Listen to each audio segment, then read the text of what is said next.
Tonight on the University Report, we will talk about safe zone signs being stolen across campus and Wednesday night's softball loss to Whitewater. Good evening and welcome to the University Report. I'm Austin McCourt. And I'm Tom Hofer. Here are tonight's top stories. This week was the first ever Pride Week on campus. All this week, the Doyle Center has been hosting events to raise awareness for LGBTQ. Tomorrow is a Rainbow Day where everyone is encouraged to wear the rainbow to show off your support. For more information on the Doyle Center, find them on UW-Platteville website or check out their Facebook page. The University Police Department has taken approximately 20 reports of the theft of more than 40 safe zone triangles. These signs have been taken from buildings across campus, including both academic and residence halls. UW Police value each sign around $5, but the meaning of the signs is a value that cannot be measured. UW Police have instituted surveillance and various safe zone signs on campus, has tamper detection powder in an attempt to identify the person or persons responsible. The removal of these signs is considered theft. Wisconsin statute for state theft of university property valued under $2,500 is considered a Class A misdemeanor with a fine not to exceed $10,000 or imprisonment not to exceed 9 months or both. University police take these reports seriously and consider these acts reprehensible. If you observe somebody stealing these signs or observe somebody with purple-colored hands, please contact University Police at 608-342-1584. On April 12th, the first of 3 wine pairing classes was held in Alsvik Hall. The first week was about the basics of growing grapes. Next week, on April 19th, they will discuss types of wine as well as how to taste wines. Also covered will be the various methods in which to taste wine. On the third week, April 26th, the class will cover what types of wine should be served with different parts of a meal, as well as wine pairings for different types of entrees. On Wednesday, the UW-Platteville women's softball team played a doubleheader against UW-Whitewater. The Pioneers lost both games by a score of 4-0 and 9-6. After the game, TV5 talked to head coach Lee Negrilli and asked her what her thoughts on the game were. Well, the first game we struggled with their pitcher. She was throwing rise balls. We couldn't hit them. We couldn't lay off them, so we were going to struggle there. I think our pitching was good. They got a hold of a couple that went over the fence, but other than that, I mean, holding Whitewater to 4 runs is a good day in my book as far as defense goes. The second game got a little wild. We certainly hit better. We came out excited. We came out with energy. We came out scoring runs, and that's what we were looking for. Unfortunately, we couldn't hold on to the W, but overall, I think we played a decent game. Your UW-Platteville experience like? UW-Platteville administration wants to hear from you. As part of the Platteville's reaffirmation with the Higher Learning Commission, students are being asked to complete the HLC Student Opinion Survey. The survey is meant to give students an opportunity to evaluate campus as a whole. It also gives students a place to express problems and concerns that they may have. A link to the survey has been emailed to all UW-Platteville students and will be open through April 20th. This past week, the Knorr Art Gallery highlighted the works of the senior art class. From April 11th to April 15th, these exhibits will be on display for the university and community. Some items are for sale, others are not. We now have an exclusive look at some of the items on display.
Visit ccfa.org today to learn more.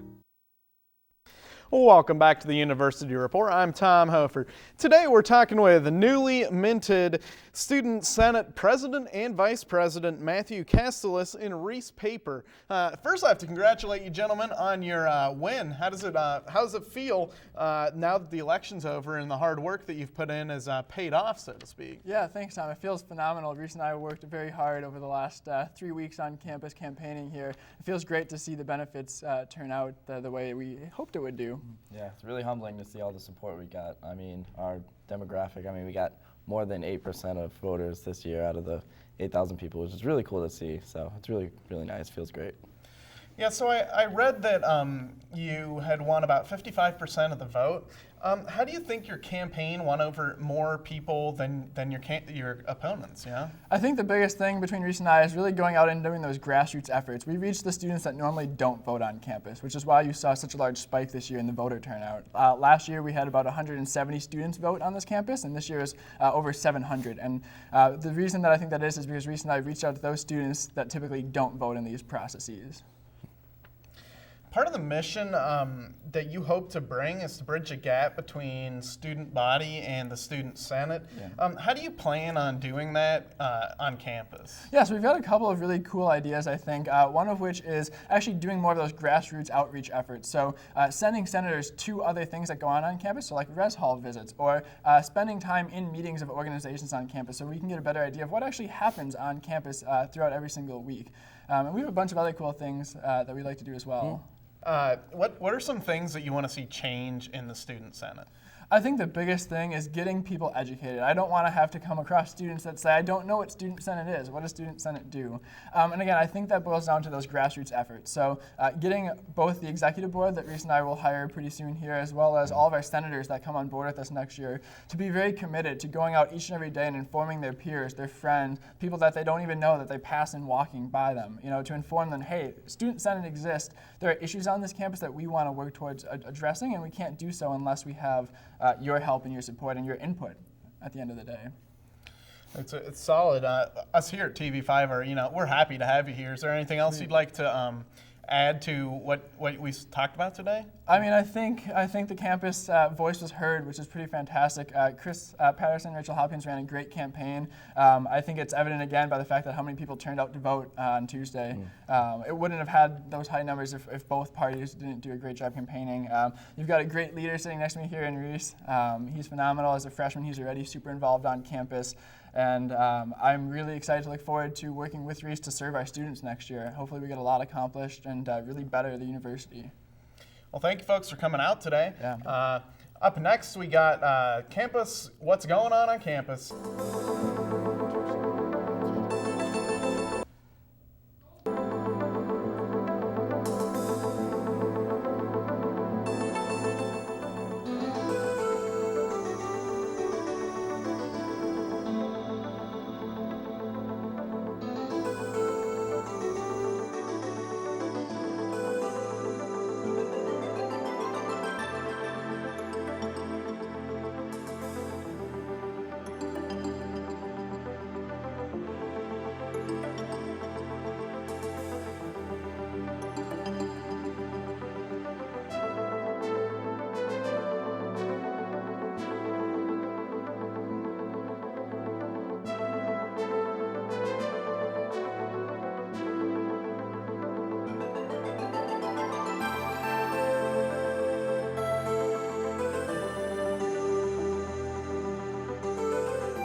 This year's distinguished lecturers, none other than the former basketball coach, Bo Ryan.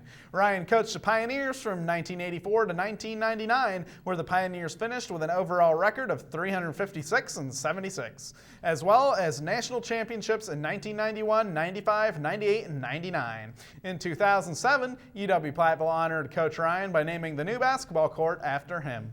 The lecture is scheduled for Tuesday, April 19th at 9:30 a.m. on Bo Ryan Court. Classes will be canceled during that time, so students are encouraged to attend. This Saturday, April 16th, is the second annual Women's Wellness Conference. The conference is hosted by Student Senate. It is a tool that is used to educate, uplift, empower, and motivate all women. The events will have a series of breakout sessions and a keynote speaker. There is event-catered food for those who pre-register. Registration and more information can be found at uwplatt.edu or at pic/something. The women's, you can find it online by Googling Women's Wellness Conference. Hunter Hayes is coming to Platteville on May 1st, and Campus Programming and Relations is still selling tickets for the event premiere. Tickets are all sold out, but general admission tickets are still available. They are $27 for students and $32 for adults before the concert and $35 at the door. Tickets can be purchased through the University box office in Alsvik Hall on the UW-Platteville website or by calling 877-727-1235. The concert is on May 1st at Ralph E. Davis Pioneer Stadium. Doors open at 5 p.m. Carly Pierce opens at 6 p.m. and Hunter Hayes performs at 7. Saturday, April 16th from 8:30 a.m. to noon, the Health and Human Performance Department is putting on a 5K fun run or walk to spread awareness of diabetes in UW-Platteville at Memorial Park. All proceeds from the event will be given to the Diabetes Center at Southwest Hospital, as well as the American Diabetes Association. The UW-Platteville dodgeball team will be headed to nationals this weekend in Bowling Green. The team currently sits 12th in the National Collegiate Dodgeball Association rankings. This is the tournament that the team is always striving to get into. Platteville will be coming up against very tough opponents such as Michigan State, Ohio State, and many other teams. For more information on nationals, head to the NCDA webpage or on the NCDA Facebook page. This Saturday, the UW-Platteville Automobile Enthusiasts Club is holding a car, truck, and bike show at the Pioneer Lanes Bowling Alley. Admission is free for the general public, and anyone can enter their vehicle in the event for only $5. Food and beverages will be available during the event. 50% of the sales will benefit the Automotive Enthusiasts Club. If automotives are your thing, this event will not disappoint. This week, we asked pioneers the following riddle. If I'm holding a bee, what is in my eye? If you're holding a bee, what's in your eye?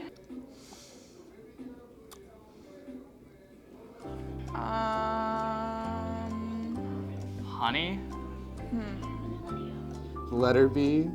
If you're holding a bee, what's in your eye? The stinger? Is the bee an animal? What? Is it a towel? Give me a hint, man. I have no idea. Beauty? Because you're a bee holder, right? Yep, that is correct. Oh, I feel like I've heard this one before too. Thank you for watching the University Report tonight. I'm Austin McCourt. And I'm Tom Hofer. Have a great night.